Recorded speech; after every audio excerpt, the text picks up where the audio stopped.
And then they saw me in a bra, and that was it.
What's going on, Pearl Jam nerds? You are listening to Single Podcast Theory, and we are your hosts. I'm Brad Lyons. I'm Brad Blazek. Thanks for joining us. We got a good episode this week. We're going to be covering the Danny Clinch documentary, Let's Play 2. And not only was it great to go see it in Nashville, but that meant that me and Brad B got to meet, had a hug explosion. Yeah, that was pretty awesome. We got to meet in person, man. First time. It was awesome. And it was funny when we talked about it because it was me and you. And then if you guys, well, first of all, you heard me talk about him just because he's like my best friend. And he's also good friends with Brad now. And that's how he and I met. But especially a lot of you guys are familiar with Metal Up Your Podcast, which is a badass Metallica podcast. So just a small plug for that. If you are into Metallica and you didn't come to us through them anyway, please check out Metal Up Your Podcast. It's on Definitely. iTunes and all yeah, that I mean, stuff. if people don't listen to that show and they listen to us, I mean, they're basically copying us. So if you like this, yeah, of course, you'll like that. We didn't in any way emulate their whole vibe. Yeah, well, not their vibe, but the flow. Right. Man, if it ain't broke, don't fix it. You know what I'm saying? Yeah. Oh, yeah. It's funny. I actually sat down and thought of ways like, because I knew we would get some of our initial viewers because they were so kind in plugging us on their show. Yeah. And I was just like, man, there's not. I think I would have, after having done a radio show for a couple of years, I would have pretty much came up with the same format, and anything that I would have changed over just making mistakes over time would have ended up like theirs, which is exactly what they did. Yeah. We just benefited from them being there before us. I joke around about us copying them, but Sure. they really have a perfect thing going on, Yeah. and Go ahead. that was just one of the first things I thought of when I started listening to them. Like, man, if I could get somebody to do this, but it's just Pearl Jam instead, because the way they do it in their format, it is perfect. Yeah. Well, and their personalities fit really well together. Yeah. I mean, they're both, it's cool because they're both extremely intelligent, thoughtful dudes. Ethan is totally, I don't know. I think you're the Ethan and I'm the Clint. You know what I mean? Like, yeah, because you guys are both kind of like really sweet, and not that me and Clint are assholes or anything, but I don't know. Well, Clint's cool. He's all right. Whatever. Anyway, back to it. Yeah, definitely check out Metal Up Your Podcast. But the three of us, Clint Wells from Metal Up Your Podcast, Ethan couldn't come because I think he was out of town, but the three of us went to go see it, and it was, you and I meeting for the first time, basically, and getting to experience this movie together. And then on top of that, you were at both of those shows. So there's these two different perspectives that I can't wait to weigh into. Yeah, where totally. You watching the movie as being someone from Chicago, and having been to both of those shows, and me, but totally the opposite of all that. Not from Right. Chicago, never, didn't go to those shows, experiencing a lot of that stuff, that footage or that experience for the first time, and from a different perspective. So I can't wait to dig into it. But Right. And not really a baseball fan. yeah, I'm not let really a alone the sports Cubs. guy. Yeah. But I've got a lot to say about that too. But let's get into some emails, man. If you were just listening, actually, I know this is a Pearl Jam podcast, but I can't do this episode and not bring up the late Mr. Tom Petty. And there are parallels to be drawn for sure with Pearl Jam, and especially Eddie, and connections there. Eddie performing. There's some great YouTube footage of him and Tom and the Heartbreakers doing like The Waiting and American Girl. Eddie's done covered I Won't Back Down a bunch of times, which Right. is always amazing. So yeah, some of my favorite covers are him doing that song. Absolutely. And when you've got, I think that was the thing for me is that, and I don't want to go on too long about this, but it is important. And I think a big part of this podcast for me, and I think I can speak for you, Brad, is just, yes, it's Pearl Jam, but that's also kind of just the starting point for building a community, because it's not like everyone that listens to this podcast only listens to Pearl Jam. I would venture to say that we're all lovers of music, and it varies what we listen to, but we all Right. connect through Pearl Jam, right? And I don't know. I think Monday started off as bad as it, waking up in Birmingham, Alabama, and looking at everything that was on my phone with Vegas. And obviously, I want to preface all this by saying, I say all this recognizing that there's a lot of people that had way worse days than I did that day. And I think that's kind of the point. There's a lot of people that we lost. And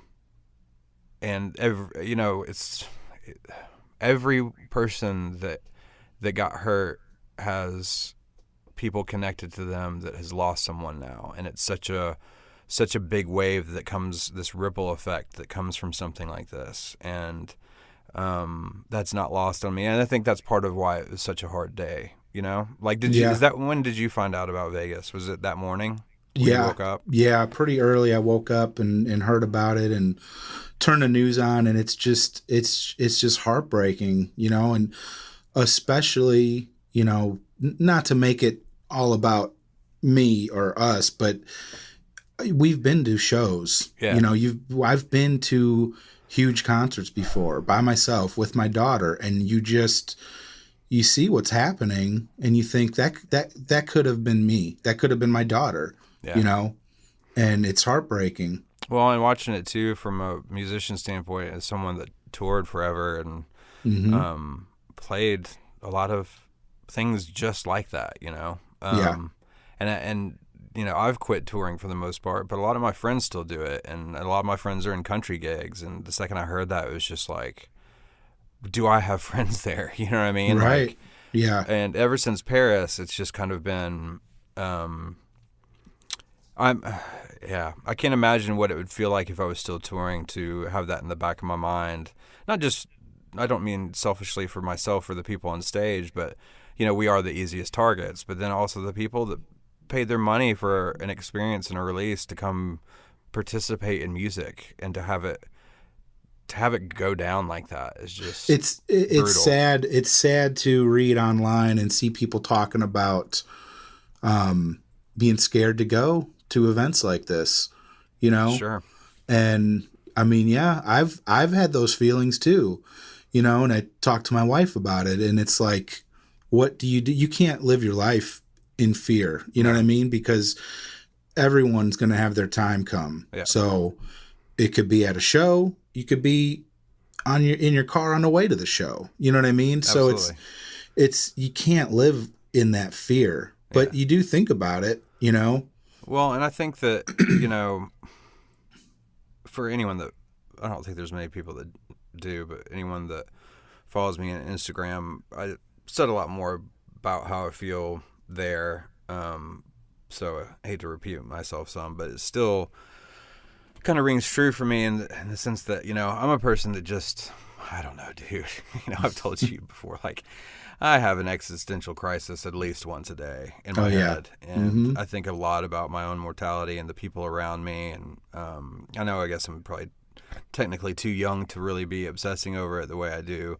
And I guess I don't obsess about it, but I think for me, and trust me, this all does tie back into Tom Petty, but, you know, having that happen on the same day was just like such a gut punch. And the music world took a really hard hit. Two huge blows that day. Sure. And he was Tom Petty's music for me anyway, it's so funny. I had a couple of his songs stuck in my head that morning, and I don't mean that in some, like, I don't know. It's completely coincidence. And it's not uncommon for me to have a Tom Petty song stuck in my head. I don't mean it was like, it's so weird. You know, I was thinking about Tom Petty that morning. Yeah. It's just, that's, you know, the coincidence that happened. But his music is such a antidote to things like what happened on Monday. And that's what's beautiful, I think, about music, is that it's not, whether it's live, whether it's recorded, whatever it is, like, it's something that it's not perfect every time, and it can't be perfectly duplicated or replicated every time. And there's something at play there that you can't, you know, all art on a certain level is intangible. Maybe the delivery method is tangible, like a record or a CD or whatever, but what's contained in it is intangible, and it's something that you feel and you experience, you know? And just the juxtaposition of losing what Tom Petty represents, to me anyway, as a songwriter, as kind of, you know, I've said before, like a guru of songwriting and how you do it and how you approach it and how that balance between perfectionism and just letting things happen. And on a day like Monday, that's the kind of records I want to listen to. I can't listen to the really depressing stuff that day on days like that. And I don't want to listen to like metal that day. But Tom Petty is that band that you can put on Damn the Torpedoes or whatever it is, and it just kind of helps take a load off while you're listening to it, because it's beautiful. And he's one of them artists that I don't know anyone that doesn't like Tom Petty. You know what I mean? Know, man. You kind of got to be an asshole to not like his music. You know what I mean? Sure. I mean, I get people that don't like Pearl Jam or don't like Metallica. But like Tom Petty's music was so, I don't want to say middle of the road. You know what I mean? I don't mean it like that, but his songs were just a perfect mix. Yeah, the blend. only thing you had to get past was his voice. Right. You know? Yeah. I mean, I personally loved his voice, but there's just, you can't deny the songs, you know? Right. And that's the thing about, that's what I mean. And maybe this is what you mean by middle of the road. And I understand, I think, why you're trying not to use that phrase, but because it doesn't mean, you know, anemic or bland. It means if you want to dig in to these songs lyrically, then there's something there for you, right? Yes. But if not, then there's just great hooks and melodies and feel. And Mike Campbell is kind of like up there with how I learned how to play guitar, and especially lead, you know? Yeah. For me, it's like Mike Campbell and Jimmy Page and people like that up at the top of my list. And Ben Mott Tench, you know, and that's the other thing. These people have just out of nowhere lost their brother in music and their brother in life, and those dudes were all friends, man. Right. And that's a painful thing too. But I'm also thankful that we had his music, and I don't know. I don't want to go on too long about it, but yeah. Well, I'll just say this: that was the day that I was driving for 2 hours to Nashville to meet up with you and Clint. Yeah. So it kind of was. I mean, it was sad, but at the same time, I mean, I just put on Tom Petty playlist and just that's all I listened to for the whole drive. Yeah. And you talk about driving music. Oh, You man. know, you're doing 70, 80 down the interstate for 2 hours. There's really a handful of bands that you want to be listening to, and he was definitely one of them. Man, I don't know.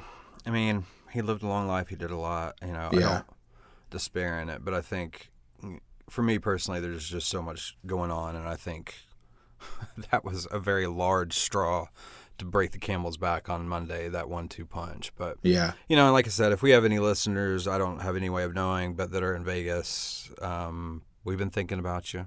And one positive thing is just saying, you know, some things can be positive in social media, and one of them is it's very heartening to see pictures of like massive lines outside of blood banks, and you know, the videos of even when it was going down, the people willing to help. And Right.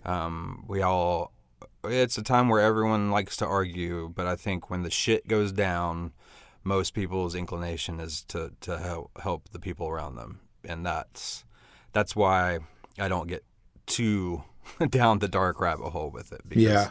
people do step up to the plate in a really, Oh yeah. really And they beautiful way. they did. I mean, there's been stories all week of people helping out. So Well, and you know, it's all about finding your own way to put, as cheesy as it sounds, put positive things into the world. And I don't know, I hope in a very, very small way that I try and think about that with most things that I do. And this podcast is definitely included in that, you know. I think anytime you can help provide a community based around something that, you know, that's positive, it's a good thing. So Yeah. speaking of which, let's get into the emails, because we got some good ones. we did. And then we're going to get into Let's Play too. But I'll start off. We've got our bud Dave, who's been emailing us. I love his emails. Gonna try and get through this one, but I was wanting to edit some of these for time, but I just don't feel like I can. So here's Brad. I want to thank David. you. David. Oh, I'm sorry. Here's Brad. I hate myself. Here's Dave, or David. Brad and Brad, I want to thank you. I'm writing this listening to Let's Play 2, thinking about the world we live in. People ask, why do you like this particular band? Why do you have their concert posters all over your walls? Why do you have your license plates? Why do you have your license plates on your vehicles about this band? The answer is that this band, Pearl Jam, can help me escape what a fucked up world this can be sometimes. I was going through my Wrigley pictures today, and it made me scared to think that what happened in Vegas could happen in Wrigleyville. I spent 3 fun days living on the street with some of the best people I could have ever met. Had experiences that no one will ever be able to explain with one of my best friends in the world, Paul, and saw one of the best shows ever on the rail, row 1, mic side, at one of my favorite places in the world. What if all that was taken away by one senseless act of violence, like the one that happened today? It's better off not to think about it. But the reality is that there's people out there hurting tonight. My thoughts and prayers are with them and their families. Agreed. I would like to take the stone approach and think about all the positivity in this world. We need to hang on to each other. This is why I listen to this band. This is why I surround myself with these things. This is why fans of this band go 10,000 miles to see this band. This is why I slept on the street with the rats for 2 days. It's because I love the experience, or we love the experience. We love the people. We love the band. We love each other. I want to thank you for going out and making something like this for all of us. It's awesome. You guys are worried about it being too long. Make it 3 hours long. And he says in parentheses, well, maybe not that long, but people will listen. It's that good. A lot of great information and very entertaining. I wrote before, but didn't have enough time to say what I wanted to say. I'm sorry this is so long, but I wanted to end with one more thing. If anyone is having a hard time, like you feel like you can't get out, first put on some Pearl Jam, then reach out and get help. Find an outlet, play music, play sports, do something positive for your community. It's what Eddie, Stone, Jeff, Mike, Matt, and Boom would want us to do. There was a shirt I had once back in 1994, and what was on it is what keeps me moving. Don't give up. Don't ever give up. Thank you again, Brad and Brad. Keep on rocking in the free world. Well, you know, he kind of summed up everything we were just talking about. Definitely. Yeah. Thanks so much, Dave, for that email. That Yeah. truly Thank you, David. means a lot. But he also, because we put out 2 episodes last week, we had a little bonus episode because Mr. Brad B was at the Wrigley show, so we want to do some bonus stuff around Let's Play 2 about his experience there. So he also wrote in about the Wrigley podcast. It was great to hear Brad B's account and his experience over that weekend. My buddy and I went to the 2013 show, and the weather was nuts. We were on row under the roof on the first base side. It was because the rain would not stop, and we were worried about posters getting wet.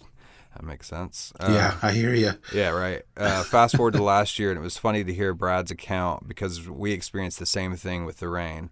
I tried to find a hotel when we found out we got ticks, and it was insane. Couldn't find one close. Everything was expensive, so we stayed in a shitty hotel. The sign next to the deadbolt and the chain said, "Please secure for your safety." He says, okay. Where were you staying, dude? Roadway Inn? One of those Nights Inn, except for it's spelled Knight, Nights Inn. Those are some classy joints. Oh, yeah. After night 1, we were seated first base out again. I made the executive decision to hang out at Wrigley. We met John and a guy named Jason. John was the guy you were talking about. We were about 30 people back waiting for night 2. We met a guy named Carlos from L.A. His phone was dead, so I had a backup charger and let him borrow it. He came back and said, hey, I owe you some beers, and Murphy's became our home. That's awesome. Yeah.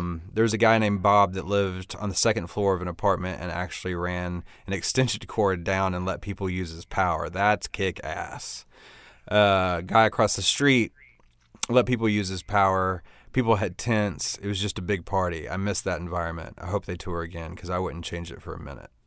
Again, yeah, dude. He totally captured what I was trying to say about if you haven't ever gone, go down there, 5, 10, 12 hours before the show starts and just hang out with these people because it is a big party and it's just a big community, Absolutely. I mean, I felt the same way about most of the shows I've always been to. You had a seat, but it wasn't GA. But for me, it was camping out to get tickets the night before they'd go on sale, and just meeting, whatever band I was camping out for. You're meeting people that are as dedicated as I am. You know what I mean? So, it's cool. What else? You got some too, right, man? Yes. We got Katie or Catherine. Katie. Yeah. What is it? She has written in before, and she says, "Hello again. Great episode to get today, guys. So much great info on the Vitalogy era that I didn't know about. Also, no such thing as a quote-unquote too long of an episode. I was excited when I saw the timestamp was at almost 2 hours. I hope you guys enjoyed Let's Play 2 and dedicate some time in the next episode talking about it." Well, we're about to. Yep. She says she went to see it on opening night on Friday at the IFC Center in Manhattan, and unbeknownst to me, Danny Clinch was there to intro the film and do a Q&A afterwards. That was a fun surprise. It was very exciting to learn more about the film and the band's involvement directly from his perspective. In regards to the film itself, wow, I loved it. The shots from the show were incredible. I had a very intense emotional moment during this live version of Inside Job that I'm seriously considering moving Avocado higher on my ranking list. I'm also on the verge of becoming a Cubs fan now, so I love that. I'm like, yeah, come on, we jump talked on. about that last night. Yeah, yeah. I think people that are Pearl Jam fans but maybe not Cubs fans or baseball fans, when they see this movie, they're going to change their tune. Yeah, you're going to want to, like I said to you last night, I'm just going to become like a surrogate Cubs fan just through you and Pearl Jam. Well, hey, come on. Something Danny said during the Q&A afterwards really stuck with me, and I wanted to bring it up. He mentioned that the overall theme of the film was hope and devotion, and I would agree that he captured that perfectly. Yep. And to me, there are no 2 words that better describe what this band stands for. In light of all the tragedies circling around us, music will always be there to keep us alive. Pun slightly intended. Pearl Jam keeps me going on a daily basis, and it was mesmerizing to see that ginormous crowd of people in the film feeling the same way about them that I do. They really make you feel connected to others in a special way. And that goes back to what Dave was talking about, what I've been saying. You feel like a family community. So she closes by saying, anyway, I hope this email isn't too long and drawn out. But hey, if you can podcast for 2 hours, I can write a 5-paragraph email. So fuck it, I'm not apologizing. So God, I love her, man. I know. We're not going to apologize either. So just next time I'm in New keep York, listening. I'm gonna we should go. I got to meet this person. Yeah. You know Oh, what I yeah, mean? definitely. Yeah. So, yeah. And if I'm assuming she's from New York, like lived there her whole life, so if you can get a New Yorker to become a Cubs fan, I know, right? You're doing something right in my book. That's a big deal. Well, thanks again, Catherine. We love your emails. Definitely. It makes me happy when I see your name pop up Yeah. in my inbox. Yeah. All right, cool. I'm going to try and kind of edit on the fly. And for this next email, I'm going to go ahead and butcher your name any way that I can, and I hope one of them is right, and then you can write me back in and give me some phonetic spelling of your first name so that I can get it right in the future. I'm going to say Canaan, but it could be Canaan. It could be Canaan. I don't know. It's Canaan. So I'm just going to go with Canaan, I think. But I wanted to take this one because Canaan wrote in from Turkey, from Istanbul, and that is where my parents ended up in high school and where they started dating. So it wasn't in Istanbul, it was in Izmir. So what's up, Canaan? We've got a common thread there a little bit. I grew up watching reel-to-reel video of that my grandparents took while they were living in Turkey for those 5 or 6 years. Did you root for Bald Bull when you would play Absolutely, Punch Out? on Mike Tyson's Punch Out? Yes. Yeah. I never got past him because I just let him beat me every time. That's the extent of what my knowledge of Turkey is that Bald Bull was from Turkey. So this is a long email, which we love. So I don't say that. Don't shorten your emails. Write what you want to write. But I am going to try and kind of edit a little bit as I read. But whoa, Sorry. What was that? Did something explode? Yeah. What was that? That would sound like a robot just attacked you. It was an alarm going off on my phone, even though my phone's on airplane mode. Oh yeah, it doesn't matter for alarms, man. Yeah. So sorry about that. That shit's locked down. Mm-hmm. That's hilarious. It sounded like a robot, just like a '60s robot just attacked. It's you. actually a Newfound Glory song. It was the beginning. Well, make the same thing. So. All right, here's the email. Hi, Brad and Brad. I'm writing you from Istanbul, Turkey. A few weeks earlier, you were reading an email from Europe, and you were amazed by the fact that people listen to your podcast from distant places. I think I am the farthest listener, at least for now. I found the podcast on Twitter before the episode of the ranking of Pearl Jam studio albums. On Twitter, you asked only about the top 3, and after some thinking, I ranked 10 as number 1, Pearl Jam self-titled as number 2, and Yield as number 3. You've already read my answer on the Lightning Bolt episode, but I'm reminding you since you were shocked that 4 people on Twitter put the self-titled album in their top 3. She puts a smiley face and says, so it's time for avocado lovers to speak. Yeah, man, come out. We're going to do that episode soon, so. She got 10 at number 1, so I'm good. Whatever, dude. Number 8, bro. Let's see. She goes on to say that, unfortunately, she hasn't seen Pearl Jam live, which I guess if you're native to Istanbul, that makes sense. Right. That's quite a travel unless they come to you to get to see them. But she says that when she was 9, they came as part of the No Code tour, and it's, obviously she wasn't at that show, but she heard, she just says that from reviews and stuff, she saw that the show was great, blah, blah, blah. So going back to the previous topic, first of all, as everyone else, I'm not sure about my ranking. I did not dare to rank all albums because I don't want to put any of them at the bottom of the list. Almost everyone ranks Backspacer as number 10. I can't do that because I love Backspacer so much.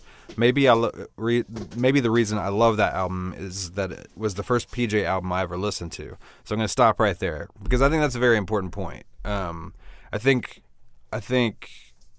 first of all, anyone's opinion about ranking or whatever the fuck you want to talk about is totally valid. Like I'm not going to shit on any of that. I can't imagine putting Avocado anywhere in the top 5, but whatever, to each his own. But I do think, when you come online with a band, heavily influences, especially a band like Pearl Jam that's kind of morphed and grown and changed as they go along. Like all their albums don't sound the same, right? Yeah. So you're going to, even from a nostalgic standpoint, you're going to kind of connect with that period that you came on with before you go back and explore the rest of their catalog, Definitely. And I think that's the funny thing too, man, is that, I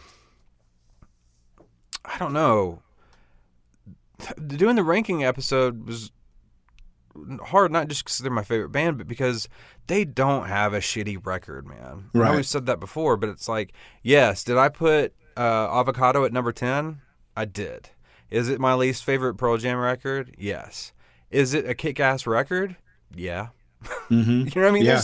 There's like great stuff on that record. And Yeah. I love Backspacer too, man. But you can't, for me, because I came on like Brad from the beginning, you just can't compare that to, for me anyway, to a No Code, a Vitology, a Versus, a Binaural. Like, those are all going to kick Avocado's ass, in my opinion. Right. But it's all because of when I started listening to them, Yeah, well, and I think most bands that I listen to, the first album that I heard that turned me on to them is my favorite album by them. So if I came on like Metallica, and Justice for All was the first record I heard, and it's still my favorite to this day. Yeah. You know what I mean? Same, that's me too. I saw the And one it's- video, and that's what got me into Yeah, them. and it's like I said, most bands, that's how it is. Yeah. Agreed. But she goes on to say that the first time that she heard Pearl Jam was she heard Just Breathe, and she fell in love with it. She talks about the lyrics, Eddie's voice, obviously, the music. She says, it blew my mind. I know you don't. I think she's talking to you. I know you don't like slow PJ songs much, but I love them. And, that's, man, I love the slow, vibey, moody Pearl Jam stuff. And I know you do too, Brad, but. Yeah, you said something funny to me a couple of days ago when we were driving around talking about music, and you said you wanted me to listen to a song because I'm very inconsistent with what I like and don't like. Yeah. I thought that was funny but it is true. That's true. I love Just Breathe, and the end is a cool like vibey slower song. Yeah. So Yeah. it's just certain slow But like you songs. didn't like Pendulum when you first heard it. You had to Correct. see it live for it to make Right. sense to you. Yeah. Which for me is insane. It's like the first time I heard Pendulum I was like, holy fuck. Yeah. Anyway, I want to get to more of her email real quick. She says, I also like political and social contents of the songs. Unemployable might not be a melodically good song, but its lyrics are so important. I love Pearl Jam speaking up about important social and political matters in their songs. But not only these songs, I think every song on the self-titled record is great, especially Life Wasted, World Suicide, Marker in the Sand, Parachutes, Gone. Gone is such a good song. Oh, yeah. Come Back and Inside Job. Inside Job, we're going to be talking about that in a little bit. And she says, Inside Job, what an amazing song. The fact that Mike McCready wrote its lyrics makes it more precious. I have one more objection to you guys. I don't want to be in a position that I disagree with you. Actually, I agree with you most of the time. After you said so many things, so many good things on No Code, I love it much more than I did. You made me pay attention to things about the album that I didn't notice before. That's why I'm writing about the points I disagree with you, hoping that you might find something different about these songs or albums. So last but not least, I was shocked when you said you don't like Yellow Moon. Guys, I adore this song. I even wrote about it on my blog. I meant to try and find that, but I didn't. Yeah, send us a link to that Yeah, because absolutely. I want to read that. Whenever I see a yellow moon on the sky, I start singing it and imagining where Eddie might have written its lyrics. I like Eddie's admiration for nature and his lyrics about being in the wild, far away from civilization. I agree with that. I love that about he's kind of a hippie in that way. Finally, I agree with you on Sleeping by Myself. I love the song's original version on Ukulele Songs, and this new version is not bad either, but it doesn't fit in Lightning Bolt. Sorry I wrote such a long email, but I really wanted to share these things with you. Do not apologize about writing a long email. Keep them coming. As your other listeners said, you give us a chance to speak about Pearl Jam as much as we want. My friends and my sister think I'm going crazy when I talk about Pearl Jam. Thank you for giving us the space to share our Pearl Jam love. By the way, length of episodes is just fine. Take care. She says, P.S. I'm a woman. I thought you couldn't guess it from my name. No, I did get that part right. I just don't know how to pronounce it, damn it. So write us in and let me know so I don't butcher your name. Love the email. Yeah, I love this email, and I love the longer emails, because I know we sound like a broken record, but one of the reasons we started this was to talk with other Pearl Jam fans that could go on and on like this. So it's cool, keep them coming because we do like reading them. Yep, absolutely. We got one more email. Yes, I do. Our Bagel, our good email friend Bagel. Come on, Bagel. I love that he's what do you call it? Embracing. He is. He's like the character of He's Bagel. writing as Bagel. Bagel, I need you to do me a favor, Patrick Bagel. I need you to write in and tell me what kind of bagel are you. Are you an everything bagel? Are you a blueberry bagel? Yeah. Are butter, cream cheese. Yeah. What's going on it? We got veggie cream cheese on a plain bagel. Wheat bagel? What's going Strawberry? on, bagel? Fruit? They put fruit on bagels, don't they? Yeah, but I'm thinking about more of the actual bagel, not necessarily what goes on it, which is important, but I want to know what kind of bagel he is. So let us know, Bagel. Yeah. Thanks, Bagel. All right. Hey, Brads, a fresh bagel take on the latest episode. I love this guy. You could have probably done a 4-part series on this record. He's talking about Vitalogy. Definitely. And we will revisit it. Yes. Yeah. Yeah, because he brings up stuff that I had totally forgot about that I would have loved to have talked about on that episode. So, while No Code is my favorite Pearl Jam record, it only slightly edges out Vitalogy. I'm a vinyl nerd and vividly remember my buddy getting this record on the 22nd and myself and another friend getting in a car 3 days later, the morning after Thanksgiving, to get back to college. 5-hour drive, mind you, to meet him on Friday night to listen to the record. We went back to school early to listen to a record. It seemed normal at the time. Yep.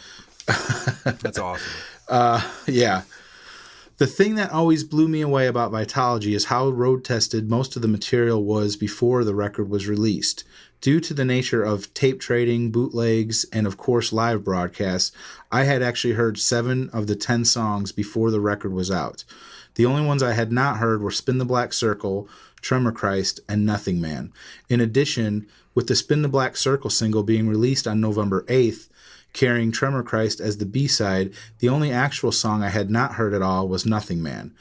I mean, he when I read this, I was like, you know what? I totally remember that I had heard most of them, not 7 or 8 of them, but I totally remember hearing Better Man and Satan's Bed and, some of those before the album even came out. So hearing them on the record was pretty interesting, Yeah. So he goes on, nevertheless, the record, highly anticipated, was simply fantastic, both musically and as a whole package with the very tangible and interesting artwork. Some of the boots those days were better than others in terms of sonic representation, the best being 3 relatively high-profile ones, No Fucking Messiah, Atlanta, and In Rock We Trust. Mm-hmm. Atlanta was the Fox theater show that was on the radio. And became Atlanta's part of Better Man on the record. Yes. Oh, yeah, you were talking about that. Yeah, he took the drums and bass and guitars from that performance. Atlanta sort of speaks for itself. That was April 3rd, 94 radio broadcast. No Fucking Messiah was a compilation of various cuts and came out late in the summer of 94. I remember that. I had that. I did too.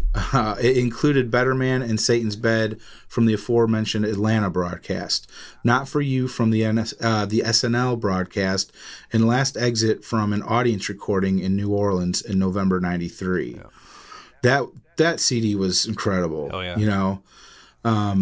All right. The Other Boot in Rock We Trust covers the band's October 94 appearances at the Bridge School benefit. The artwork for the bootleg CD somewhat hilariously labels these performances as, quote, the secret acoustic shows, unquote. Very little secret. It was prior to the internet that we know today, but through Usenet and the early days of AOL, word of Pearl Jam's appearances was a buzz in the trading community. My same friend who bought the vinyl copy of Vitalogy had secured a copy of the Bridge School performances on cassette. I was listening to them roughly the same day that Spin the Black Circle single was released. The bootleg also carried the Quizzical Snipe, quote, including the unreleased songs Walking the Cow, a cover, but at the time, many had no idea. Immortality and B-Girl. The latter most fans had to have heard on Rockline in October of 93 when Versus was released. Nestled in with Immortality, which by this point had been honed into what would appear on Vitalogy, in stark contrast to the two renditions that were performed on April 11th and 12th of that year in Boston, were Not For You and Corduroy. Never again would this much material be accessible before the record other than the full album leak of Yield. It was such a fun time to be a fan of music, and particularly this band. The hunt for live music made it fun. Again, dude, when I was reading this, I'm like, oh my God, I remember trying to find bootlegs, and I had a VHS copy of the Bridge School benefit. Yeah. It was awful, though. It was like somebody up in the rafters taking video of the screen above the stage. And that's what the bootleg was. And it had to be like a fourth or fifth generation copy, you know? I love it, man. Back in the day, you didn't bitch about sound quality. No. You know, no. I mean, to a certain extent. Right. You know, whereas now people are, you know, in some cases with some bands plugging straight into the soundboard, you know? Right. Yeah, but I remember going to, you know, these little tiny hole-in-the-wall record stores, and they would have a ton of bootleg CDs. Yeah. Oh, yeah. And you just, you know. I was kind of like a bootleg cassette tape, I don't know what the word, dealer. It was like being a drug dealer. Really? I remember like having some where like being at baseball games, playing baseball, and on Saturdays, like there would be other people that had baseball games that day, and they'd come to the dugout, and I'd pull whatever tape they wanted to trade or they're paying me for or whatever, pull it out of my bag and slip it through the chain link fence in the dugout. You know what I mean? And they just That's walk away. awesome. I wish I knew you back then, because I could never find anybody, you know, that had that stuff. I would just go to the record stores. The best one was my first show was Milwaukee in 95, and I found a bootleg of that show like 4 or 5 years later in a record store, and I just was like, I was at the show. You know what I mean? Yeah. I was so ecstatic. But anyway, he goes on. I could go on, but I'm going to bore you with one more interesting tidbit. The November 5th, 93 show in Indio, California, what would somewhat infamously become known as the, quote, shoe incident, quote, show. Yeah. More shoes. Shoes for my friends. Me and Jeff are going to go to the front gate, and when you guys exit, we're going to beat the shit out of every barefoot person here.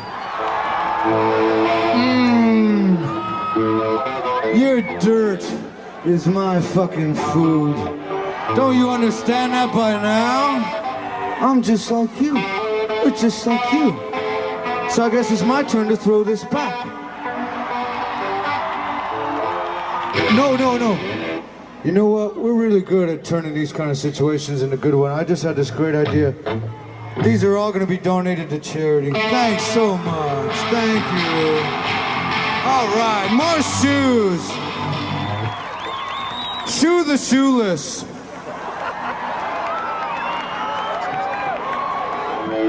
More shoes. Shoes from my friends. I was gonna play your favorite song, but I might get interrupted by a fucking shoe. Somebody throw up a gun so I can shoot you all, fuckers. Oh, I meant that with love, you know that. This has what I think is at least some tangential connection to Vitalogy, if not direct. At one point between Alive and Rearview Mirror, Ed speaks to the crowd and holds up a book. He says, "The first guy I met today, he gave me this book. He said, 'Do you know the secret to living forever? Has anyone ever told you the secret to living forever?' Then he tossed the book into the crowd and said, 'Why the fuck would I ever want to live forever? Jesus.' It's hard to tell from the dark video, but the book very much appears to be a black cover. I cropped a photo and attached it. I've always felt, since seeing the video of the show the first time a few years ago, that if it wasn't Vitalogy, the book the record takes its name from, the book in hand that day certainly thematically plays a part in the concepts of making the record on several levels." I don't know if the band's been to this area before, or the country. But the first guy that I met today, he gave me this book. He said, "Do you know the secret to living forever? Has anyone ever told you the secret to living forever? Why the fuck would I want to live forever? Jesus." So I've seen the picture that he sent, and I think from knowing that he found the actual Vitalogy book, which is the like medical book from like 100 years ago, he found that like in a used bookstore or somewhere. Right. I don't think he would have thrown that out to the crowd. I'm assuming it's a Bible. That's what I would assume. And because at this time they were so huge, and these like Bible thumper groups go to shows and yell at you, and they have their signs out and screaming at you about you going to hell for rock music and blah blah blah. So it just sounds like somebody probably came up to him and handed him a Bible and said that stuff. But And he was like, "Fuck that." Yeah. Yeah.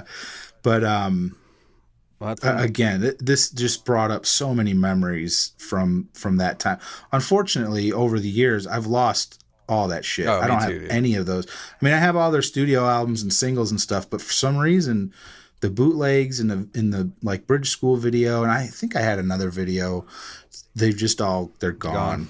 It sucks. But it's funny because again, the shoeless thing, and why would the fuck would I want to live forever?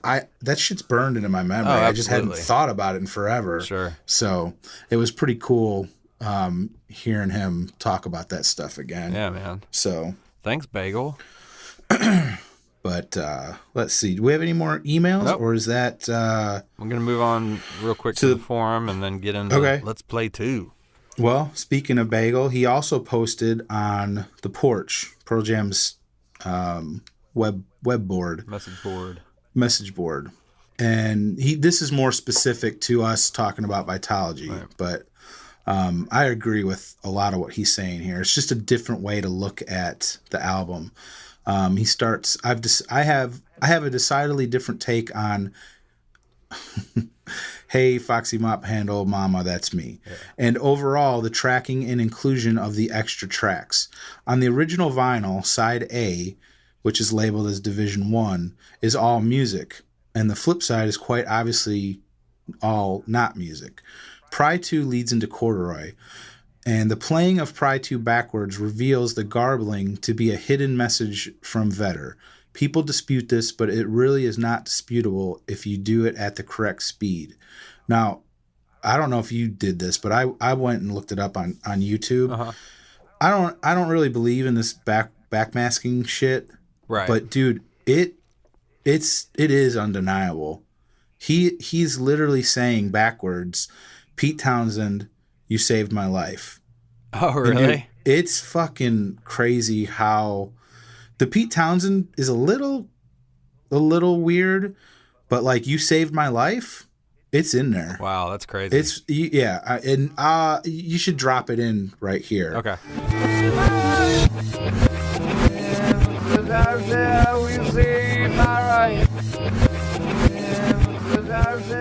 Okay, so Townsend was also notoriously burdened with being the messiah of Who fans early on, and more so the press trying to get into his personal business. Right. On more than a few occasions, Ed alluded to this, and on a couple occasions, one time very specifically with the words to the non-album Who song, I Don't Even Know Myself, eventually released on a compilation Who's Missing, and much later as a bonus track to the Who's Next reissues. To tie in Pry 2 to Corduroy is implicit and very calculated. The transition to Bugs seems very intentional in this spot as well, sandwiching Corduroy, the tongue-in-cheek nature, and the absurdity of the accordion shine a self-deprecating light on the perception problem that people could not understand on the pushback against the tug-of-war of fame. Yeah. I also very much get the sense that Satan's Bed and I Davenita very intentionally bookend Better Man, a song that Vedder wrestled with letting out of the barn for a long time. Stupid Mop is often seen as a throwaway avant-garde noise, but if you see Vitology as the reference to the book from which it takes its creative cue, or simply the Latin root meaning of vita and ology, the final track sums up the chaos and confusion of fame and unrelenting pressure to be and deliver something you can't possibly provide to anyone. I don't think it's happenstance that this collection of music, as originally released, had a complete side A of music, followed by a side B of music and carefully placed interspersed sound buffers, culminating with the tapes of people who were in an asylum following the ethereal immortality. It is a concept album, the study of our crazy life surrounded by the maddening, artificial constructs and demands of those who don't know us. Side B is the descent into madness. Bagel. Yeah, man. Dude, I love shit like this. I agree with 95% of that. Yeah. You know? Well, for one, I am not smart enough to come up with that shit on my own. But reading through it, it's like I totally get it, and I think he's onto something. You know? Well, I think he's going into way more detail on this subject, but it's like, you know, Clint and I were kind of arguing the other night out on the porch. I can't remember what your stance was, but about these I don't know. So what some people call joke songs like Bugs or right. Yeah. It doesn't mean I like the songs, but they're very much part of the record and they're there for a reason.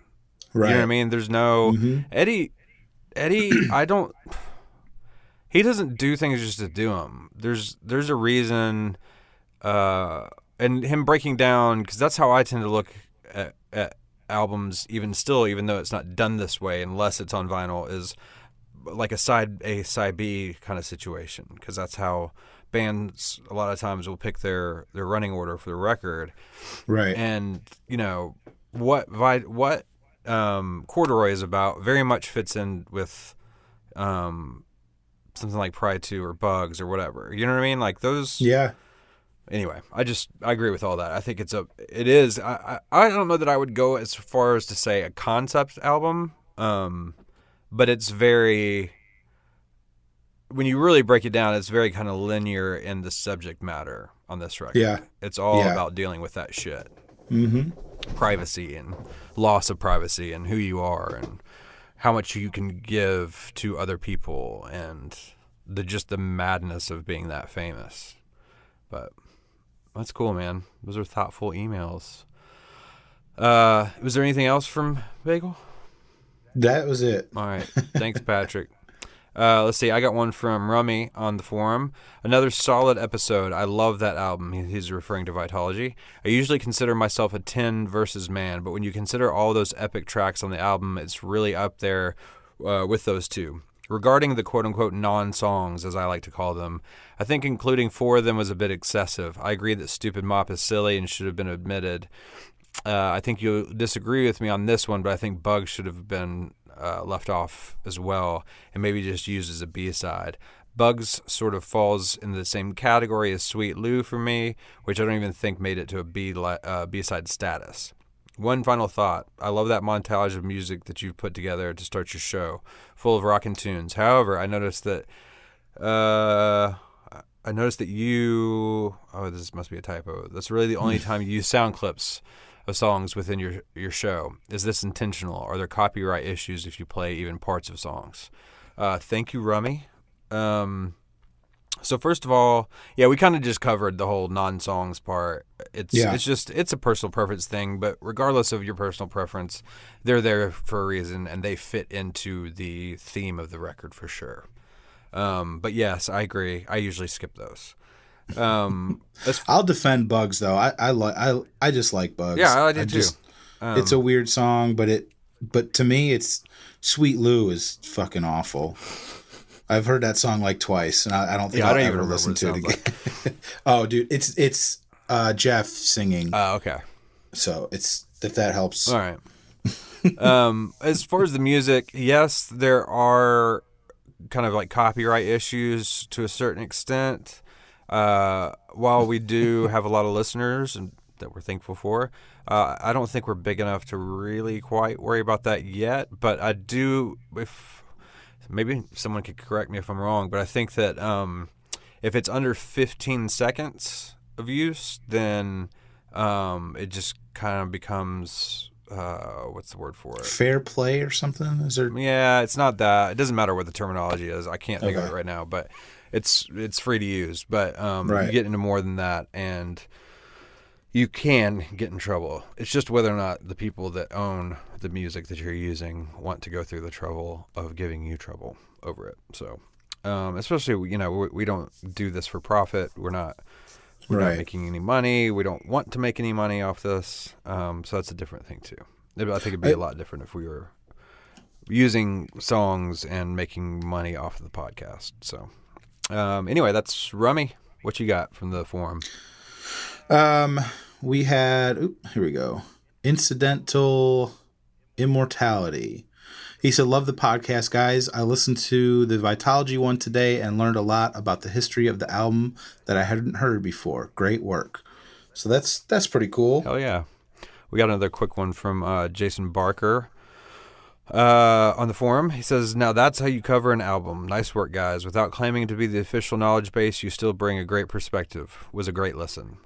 That means a lot. Thanks, Jason. Definitely. Thank you, Jay Barker. We were very nervous, or I was very nervous about attacking Vitalogy, just because, not only because I know lots of other people love it, but I love that record. I didn't want to fuck it up. Yeah. You know what I mean? Just for myself. Yeah. So we appreciate all those comments. And you got one from Facebook, right? Just try and do that. Yeah, this was a PM, a private message, but I did ask him if it was all right to talk about this. So Bobby English said, hey guys, I just want to let you know I've really enjoyed the podcast.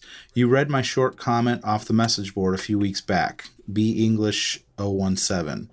I lost my girlfriend to a rare heart condition no one knew about. She was only 39. We've been together for 5 years and lived together. She was a 10 fan from back in the day and hadn't kept up. I drug her to Wrigley all 3 times and Cincinnati a few years ago. She was a huge Release fan, which was and is tough to listen to now. Listening to you guys talk about it was incredible. Also, listening to the Sirens breakdown helped process some stuff too. Sorry I'm rambling, but just wanted to let you know that I love the podcast and I keep thinking of how she'd be so bored listening to me talk about it if she was still around. Oh, man. She loved Pearl Jam, but definitely not that nerd level that we are on. I can't wait for the next episode. Thanks again. Dude, man. Yeah. So, I mean... Sorry, what was his name? His name's Bobby English. Bobby. Thank you very much for sharing that and letting us share that on the podcast. Yeah, man.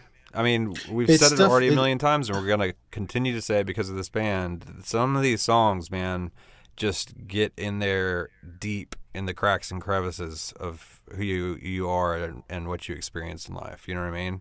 Yeah. You talking about Release with your dad. You know, we're gonna get into the movie in just a second, and John, a fan that was a big part of the story of the movie. Same thing with Release specifically. You know, that song's a motherfucker. Yeah. And if Yeah, I was Bobby, I it's- couldn't listen to it, man. There's no way. Yeah. I mean, wow. It's just, I mean, one of the reasons we do the show is just for ourselves because we love talking about Pearl Jam. Sure. But I mean, to get stuff like a message from, you know, Bobby like that, that's another reason to do this. Absolutely. You know? Well, and to be for people being so willing to share really personal stuff. Right. I think that's the stuff that truly connects people. And, you know, the hope is that whether it's Bobby's private message that he sent or something else that someone else has written in or will write in the future, it connects with someone else that's listening that might not be, you know, someone that wants to write in, but it helps them connect as well. It helps Right. them hear that someone Yeah. else has had the same situation, or Yeah. I don't know. It makes you feel less alone. So Yeah, wish we and could all use you that know, right now. we actually talked a lot more that night, I guess, you know, Mm-hmm. and so he was just telling me about other shows that he'd been to with, and her name was Rebecca, you know, that they had gone to, and I think I want to say he went to the Lexington show that I went to, and she did not go with him that night, and I think people were giving him shit because that was his birthday, you know, and he wasn't spending his birthday with her. But, you know, it's just, he seems like a good dude, Yeah. you know? So, Well, thank you, Bobby, for writing in. We appreciate it. yeah, And thanks definitely. for listening. All right. So thanks to everybody that wrote in. It means a lot to us. We really, really, really appreciate it. And I Yeah, love the keep 'em perspective, coming. So, well, let's do it, man. Let's play 2. All right. Hell yeah. So I'm just going to, well, actually, I want to hear, we'll get into some nuts and bolts, but, or details, but I just want to hear, as someone that was at the shows, like a quick summary of what you, because this is interesting. We're just going off of our experience and what's in our head because we're in a movie theater. We can't like take notes or Right. do anything like that. So Yeah. what was your impression just in general of watching that movie since you were at those shows? I thought it was awesome. I mean, I'm pretty biased, I guess, as a Cubs fan and a Pearl Jam fan. I mean, that Venn diagram of those two things, I'm like directly in the center of where the two meet up. Right.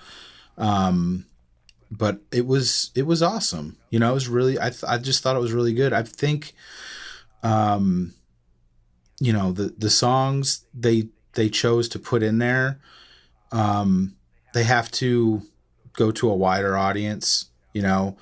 But I loved it. I thought it was a good mix of all the Cubs stuff mixed in with the fan stuff, mixed in with the band playing.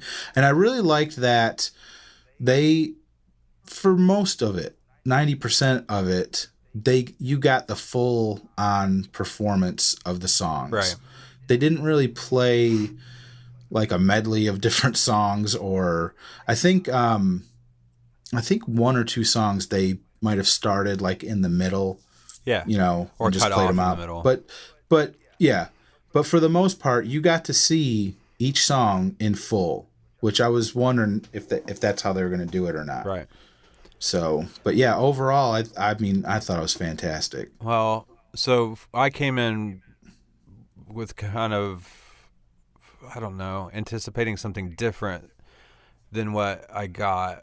And I thought I was going into, like, we never talked about this, but I was kind of like, you know, it's just gonna be a live performance, which is great, and I'm gonna buy it, and I want to watch it and all that stuff. But if it wasn't for the fact that you and I had never met and it was a chance for us to hang, I probably never would have taken a day and a half off of work and driven up there and all that stuff just to watch a live DVD, right? Right.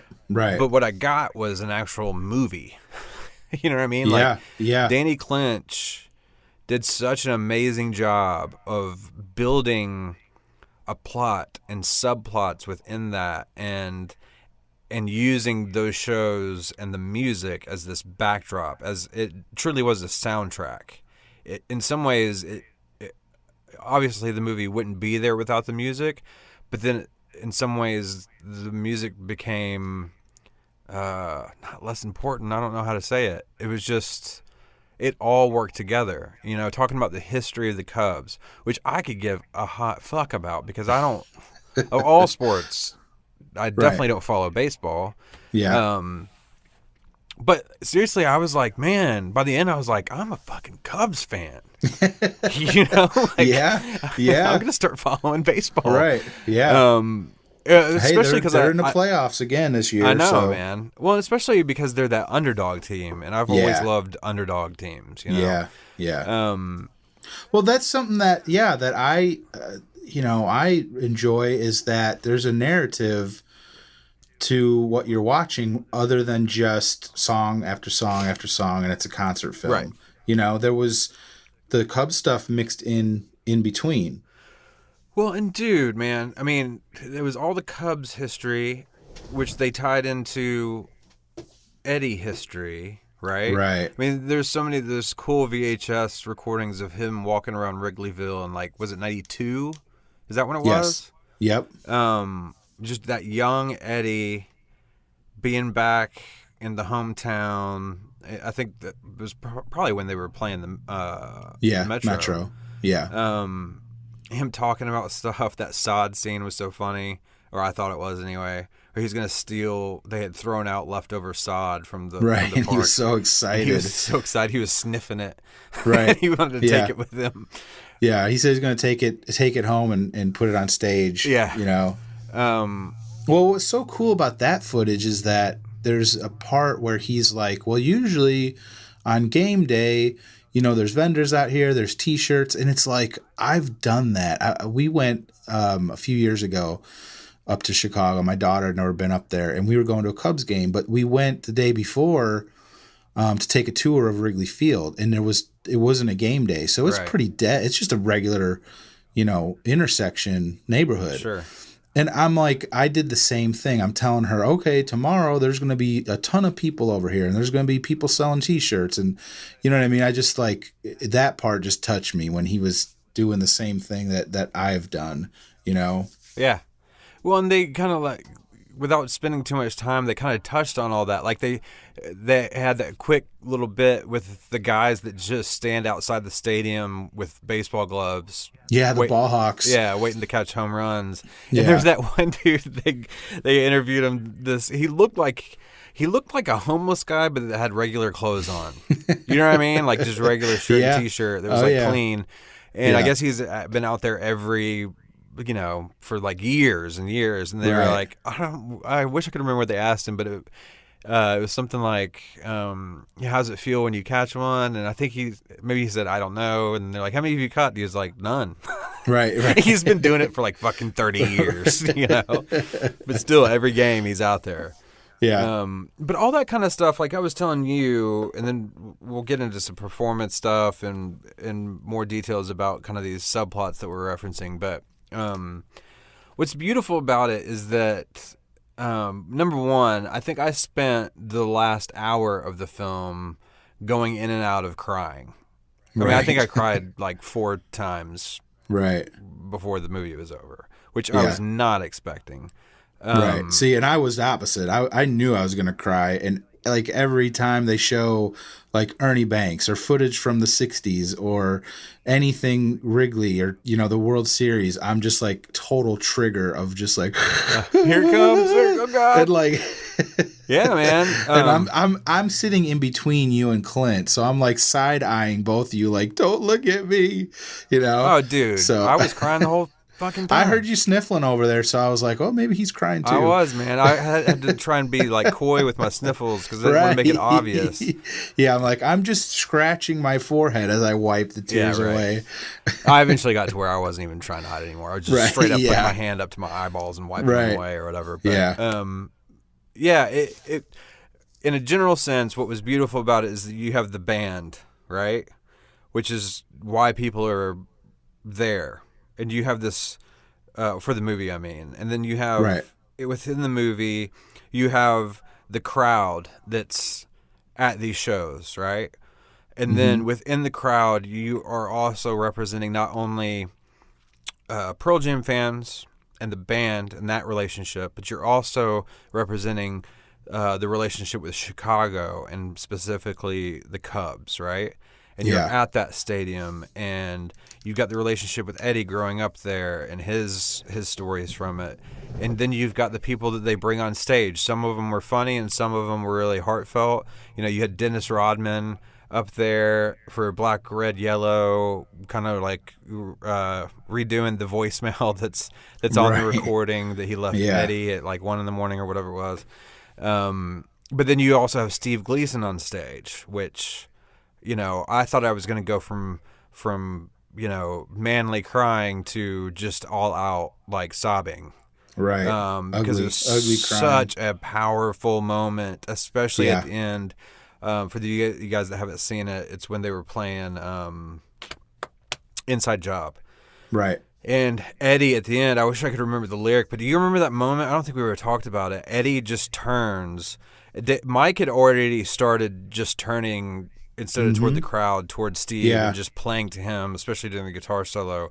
And then for the end of the song, Eddie turns around, and he's just like, as intense as Eddie can be, as he always is on stage, and he's just staring at Steve, singing the song, and like kind of pumping his fist at him.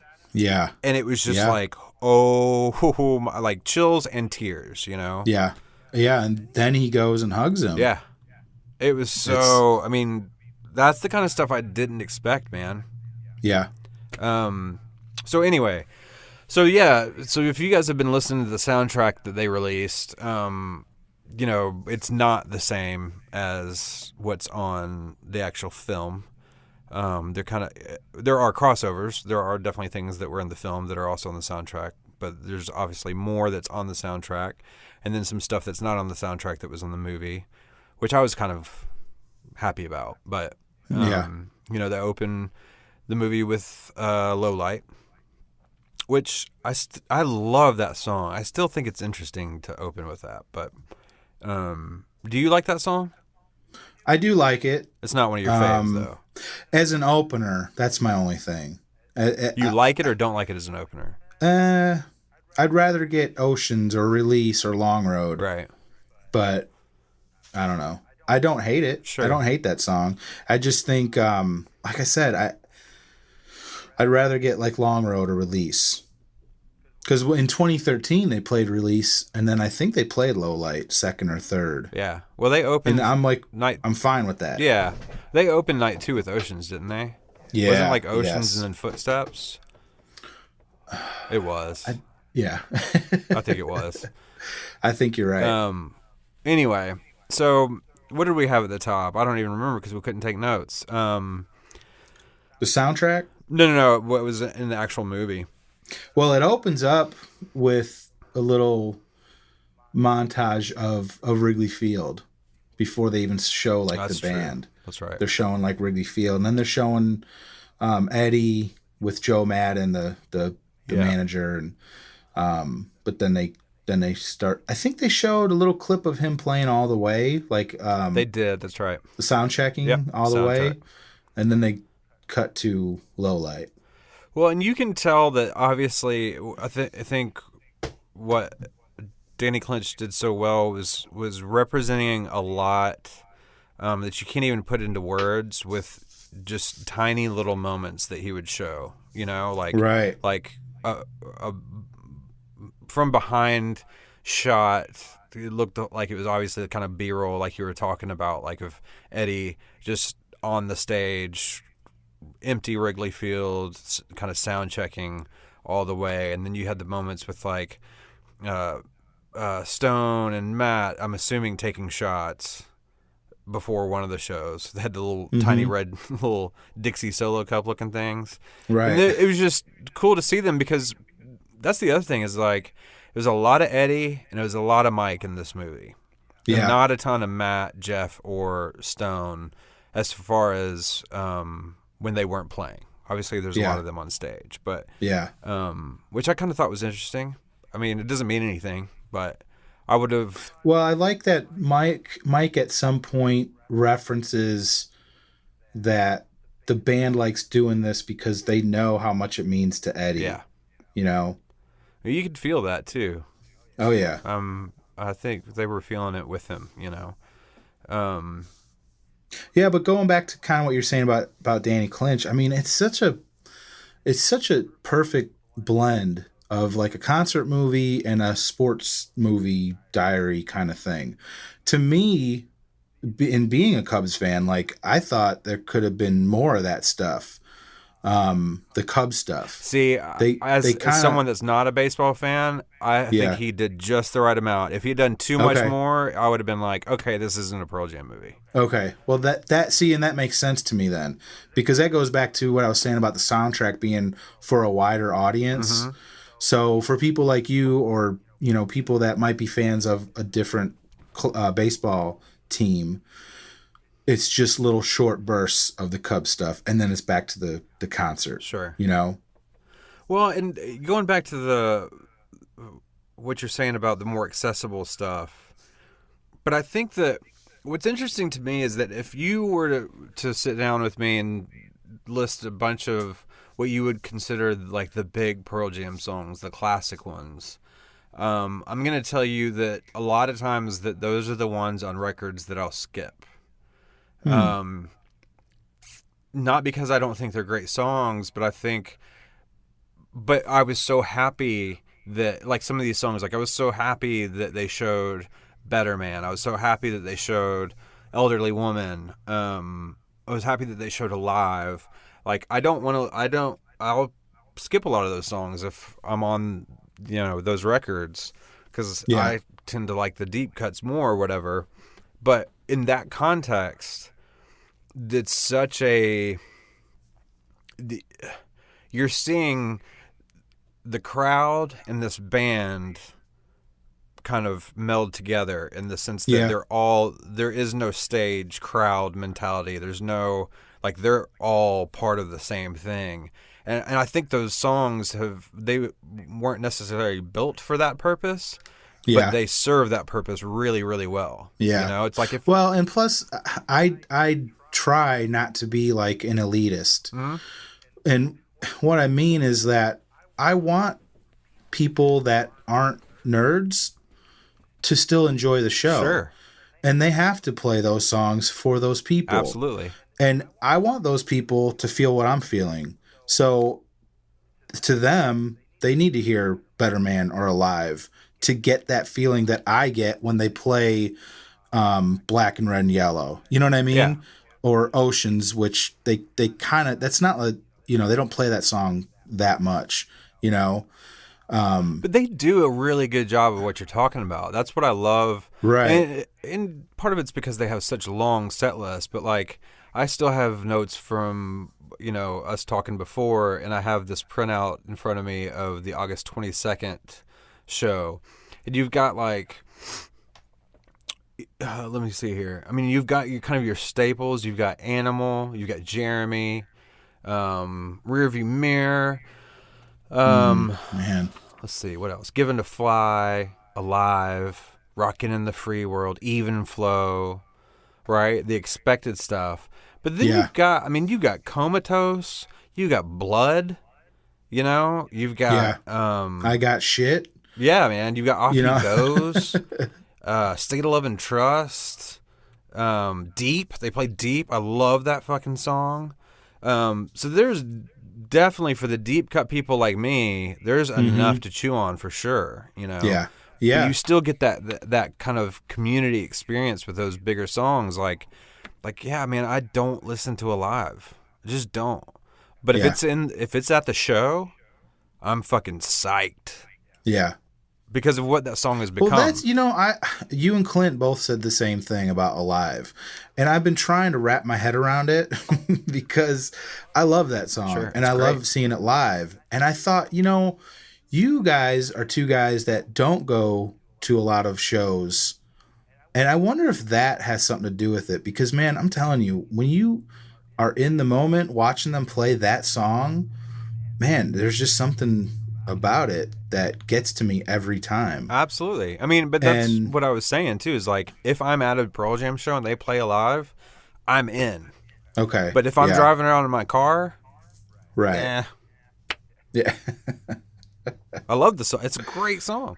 Right. But I don't know. I'd rather listen to Lucan Yeah. or State of Love and Trust or something like that. Speaking of Lucan, Lucan was the song that Eddie stopped the show in between because he saw some dude messing with a woman Yep. down in front. I was surprised, spoilers, that was not part of this film at all. I was too, actually. I thought that would have been in there. So And it shows what a bad. I think it's the same clip I'm looking at or thinking of. But he stops the song, which the song is only like a fucking minute and 30 seconds anyway. Right. He stops Yeah. the song, does the crowd control bit, and then I feel like maybe he just looks at Matt, but it feels like without even communicating with each other, they just start back right where they left off. yeah, It's amazing. yeah, I was like, holy shit. How do you do that? yeah, That's a band, man. I know that sounds like a dumb comment, but what that really represents, I think, is pretty awesome. These dudes Yeah. are so locked in and dialed into each other, yeah, playing so much, creating so much together. There's got to be, kind of shared parts of their brains with each other.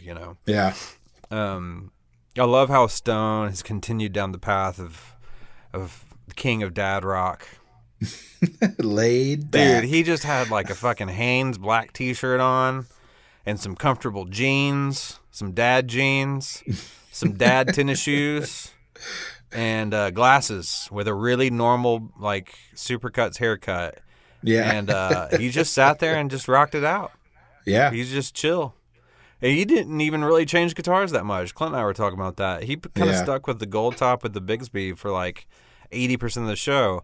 Meanwhile, Mike is fucking Mr. Different Insanity guitar. over there, switching guitars Yeah. every fucking song. yeah, Just brutal solos.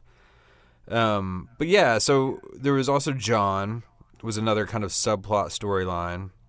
yeah, which was really cool. Yeah, I mean, that was one of my favorite I- parts of the film. I assumed from the trailer, that they were going to show him that he came a few days early and what's your favorite Pearl Jam moment, and then cut to release. Right. And that was it. And that's, again, spoilers. John was a major part of the narrative of this movie. They were totally setting it up to get to release, Yeah. which is towards the end. And that was just incredible to see him as much as we did. They kept cutting to him at least 4 or 5 times, Yeah. out on the street and telling his story, which is just amazing. His story anyway, that he came out here 4 days early in hopes of getting the rail and seeing them play release. They might not even played it, Right. But that just shows you the lengths that some fans will go to, And dude, when Eddie called him out from stage, Yeah. and just that moment where, oh man, you could see it on John's face that he knew it Yeah. was going to happen. Yeah. And it was almost Yeah. like, I've been in these kind of positions before where you're just so overcome with emotion that you can't even show any emotion. Yeah. It's either you're going to break down crying and cry forever, Right. or Yeah. it's just so much that it doesn't even look like you're emotional about it. And I feel like Yeah. that's what happened to him, because for a sec, I mean, he definitely, like, when he kind of bent over the rail when Eddie Yeah, I said was gonna something, say he puts his head down, and then his he face pops down. back It's- up and just, Yeah. it was almost like I'd love to talk to him, but it's almost like Yeah. in his head was like, no, you have to like be here for this right now. It's happening. You know, Right. what you wanted to happen is fucking happening, and it's beautiful, and you need to stand here and look and be present, you know, and Yeah. listen.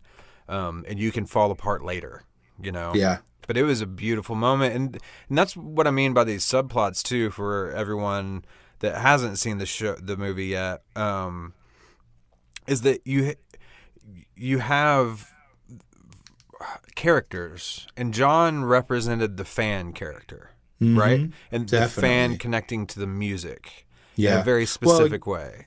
Going back to what Catherine was saying about the theme of hope and devotion, I mean that's the embodiment of Yep. it. You know, he's hoping for this band that he's been devoted to for a long time. You know what I mean? Yeah. And that I don't know. I loved that part of the film. Yeah. And that he was a big part of it. Well, and you have him kind of speaking for us, right? The Right. fans. Yeah. You have Yeah. you have the Murphys crew speaking kind of for the community around Wrigley in Yeah. Chicago. You have the Cubs as this entity, also connected to Chicago, but you know, I wouldn't call it the community of Chicago like I would maybe. God, what's her name that owns Murphy's? I can't remember her name. What was her name? I'm the worst. Something Murphy. What's that? Something Murphy. Right. Anyway, then you've got all the, you know, you got the new. Was he the manager for the Cubs? What was his? Joe Madden. No, the younger guy that came. Oh, came, Theo Epstein. Yeah.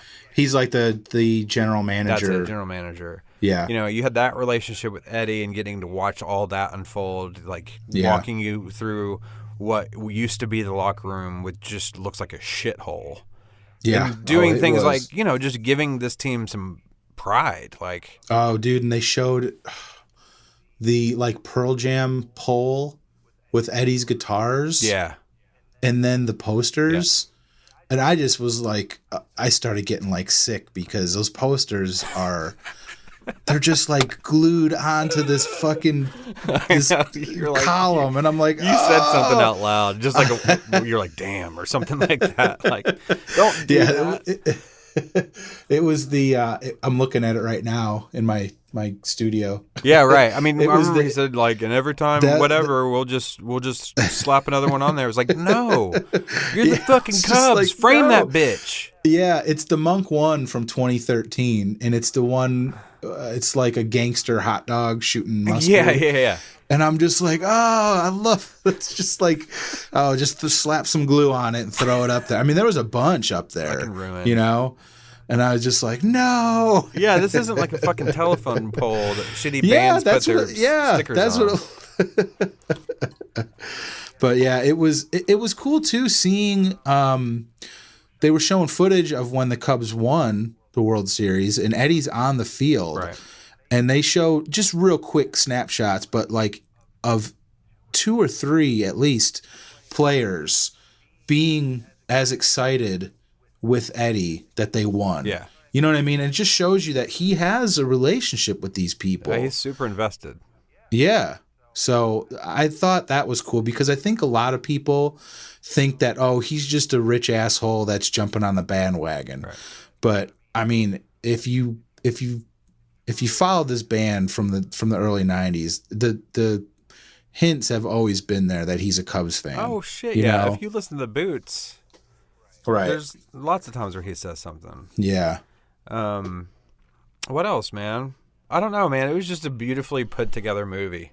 Yeah. And I think the music, the way they did the music and the songs that they chose, like I said, for someone like me, if before I walked into that movie, someone gave me a piece of paper, almost like a program for the movie, and listed the songs in the order they were going to come up, I would have been like, not that excited about this.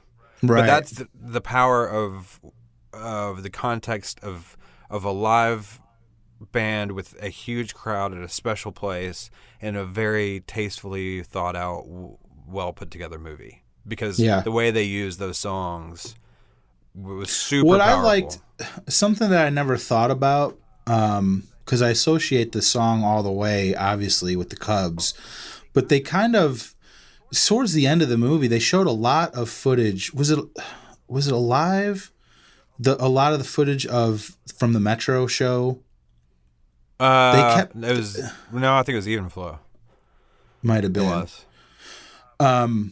But they were kind of, when they were talking about like someday we'll go all the way. Yeah. And they were trying to make the connection of, we were just this little band. And I think they were the owner of the Metro said they made like $250 that night, and it was like, they were just this little tiny band. They were opening for someone. Yeah. Was it Soul Asylum maybe? Yeah, that's what it was. Soul Asylum. 'Cause they were huge at the time. Yeah. 91, 92. Yeah. But I never thought of the All the Way song in any other form than the Cubs. Right. But to put it in that context of, we were just this little band playing at the Metro, which is tiny. And again, going back to hope and devotion, like if we devote ourselves to this, someday maybe we'll go all the way too. You know what I mean? And I just never thought of it that way, but it was so fucking cool how they were showing footage of the Metro show and then playing Even Flow from Wrigley. Yeah, they kind of morphed over one into the other. Yeah. I hope we're not. I mean, hopefully, I don't know. Maybe we should say something, drop something in the front of this that we're putting spoilers all over. I mean, this. we can, but I mean, I think it's not The Sixth Sense, but I mean, we're kind of talking about real big moments. Sure. So I don't know. Maybe I should be worried about it, but I'm not. we'll put something in the We'll say description. something. Watch the movie first. Right. It's, if people don't know, it's going to be on cable. If you're listening to this on Monday, it's going to be on cable on Fox Sports 1 this Friday after the first, I think it's the ALDS game 1. So, and then you can, it's coming out on DVD like in 3 weeks. I have no idea what you just said. You could have been a goddamn doctor right now. Yeah. Or speaking. Well, it's like Mandarin. when you start talking about Mike's Fender Gold Top GS. Fender Gold Top GS. Please tell me that was that all intentional? What you just said? The Fender? Fender Gold Top GS. I don't know what I'm saying. Because Fenders that's what it sounds don't like make. when you start. Hold on a second. This is awesome. Because Fenders don't make gold tops. Gibson makes gold tops, and it's not GS. Gibson makes SGs. SG. That's what I meant to say. Yeah. Oh, I love you so much. God, that wasn't even intentional. Oh, you're a fucking natural. No, but the baseball playoffs are going on right now. The ALDS is the American League Divisional Series, and that game 1 is next Friday. I think it's the 13th. It's Friday the 13th. Well, I hope that team plays some really good sports ball and gets lots of goals and doesn't do a lot of sticking. Right, exactly. Is that all right? Is that correct? Yes, that's pretty good. Cool, thanks. But what I'm getting at is the Let's Play 2 is going to be shown on FS1 after that game. Right. And I can't tell you a time because baseball doesn't have a clock. It's over when it's over. So true dat. But yeah, so watch the movie before you listen to this. Maybe. All right, I don't think I have anything. I know the second we stop recording, I'll be like, oh, there's this and that. But... I've got some notes here. I guess one thing, I've been reading some reviews and a lot of the negative stuff, which isn't a lot, but a lot of people are like, this movie fails as a documentary. And I don't see it as a documentary. I mean, it's more of a concert film with the Cubs stuff put in the middle. You know what I mean? Sure. It's like, it's basically just a love letter to the Cubs from Eddie. Absolutely. But I mean, touring band, or the Imagine and Cornice, I don't even know how to say it. Those are more like documentaries to me, especially Imagine. There's so much behind the scenes stuff in that film, but this is not a documentary. So if you don't go into it thinking it's a documentary, then you're going to be all right. Yeah. No, it's just it's its own thing, man. I think Right. how you were putting it as a concert film is that's the closest Right. thing that seems correct to me. Yeah. But Yeah. definitely check that out. Yeah, man. Tell us, especially if you watch this, write into us and let us know what you thought. The email is singlepodcasttheory@gmail.com. You can find us on Twitter. It's at Pearl Jam Podcast, or on Instagram at Local Mash. Oh my God, that's my radio show. I'm so used to saying that. Boom. Or Gotcha. on Instagram at Single Podcast Theory. And then we got Facebook. We got YouTube. What else, man? Am I missing something? I think you got them. I think I got I think 'em. you hit them all. I got 'em. Singlemaltmash.com. What was that? Oh, God. I'm the worst. All right, cool, man. Well, I guess that's it for this one. Yeah. It was a great fucking movie, and I'm glad I got to see it with you, bud. Yeah, dude, it was this whole thing. I know we've talked about it before, but this whole thing is just so, it's something I needed in my life. So I just appreciate you taking a chance on me, and so far everything's worked out really good. You mean with the and podcast in just- general? Well, Or just this thing? this thing, Yeah, man. the podcast and us becoming friends, I think I was talking to Clint. It's really weird and hard to make friends after, like, your 20s, and 'Cause you don't I'm fucking meet 'em. 42. Right. It's like I don't have the time to put into this. Yeah, but no, dude, I do need you. Yeah, I man. do need this. No, man, this You know has what been I mean? really good. So, yeah, but meeting up with you was awesome, and we talked about how, like, we kind of didn't, you more so than me, but like you didn't know what I looked like, Right. And I was like, on the way home, I'm thinking, God, I wonder if that changed what he thinks about me now. Like, oh, that's what he looks like. Come, like, get the fuck out of here, dude. so I because love I ya. remember, like, I would thank you. You're welcome. That's like, it makes sense in this context, but that's not what you want to hear if you to say that to your, like, significant other. I love you. Right. Thank you. Oh, I know. Thank you. That's very nice of you. Anyway, continue. Since you I don't was gonna love me say, back.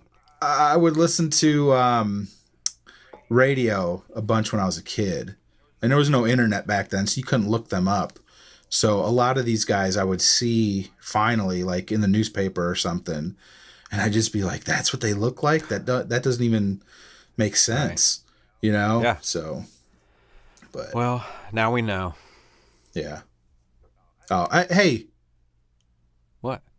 Oh, I love you. Oh, dude, you did it. Was that hard for you to do? Yeah. Really? Well, I Yeah. appreciate it even more then, man. Oh, all right. I don't throw that term around, but I guess it's easier Yeah. for me to say it than you. I don't say it to anyone except my wife and my daughter. Really. That's fair enough. That makes So. sense. I just kind of, Because I don't love anyone else.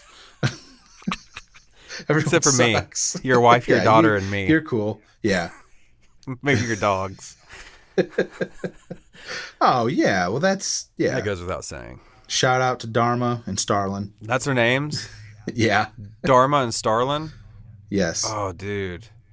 Yeah. Did you go, Dharma, man, did you go through like a Buddhist phase? No. okay. No. Um, There's another. Did you ever watch Lost? oh, hell yeah, dude. Dharma initiative, That's, bro. Yeah. There you go. Come on. And Starlin is actually a Cubs. Well, he's not anymore, but he was on the Cubs when we got her. And my daughter, I think, had a little, 15-year-old crush on Starlin Castro Gotcha. from the Cubs. Well, I think we probably started boring the fuck out of people. So let's, Yeah, let's people just are end shutting this off. What? So, well, thank you for listening. Yeah, absolutely. Everybody, thank you for writing in. We really do love the emails. The longer, the better. Or just hit us up and say, whatever. We like it, or we hate Yeah, it, we like it. or We love Brad's you. an idiot, or I love you. Yeah, we need more of that. Yeah. All right. And So, iTunes reviews. oh yeah, dude, please help us. I think there's been a couple more, so we really appreciate that. Yeah. And we'll start giving more specific thank yous And out. that is not from an egotistical thing. That is simply to help people share find with us. other people. Yeah, I mean, the only way they're going to find us is by those reviews. So keep them coming. If you have 2 minutes, just to, you don't even have to write anything. Just give us however many stars you think we deserve. Right. That kind of thing.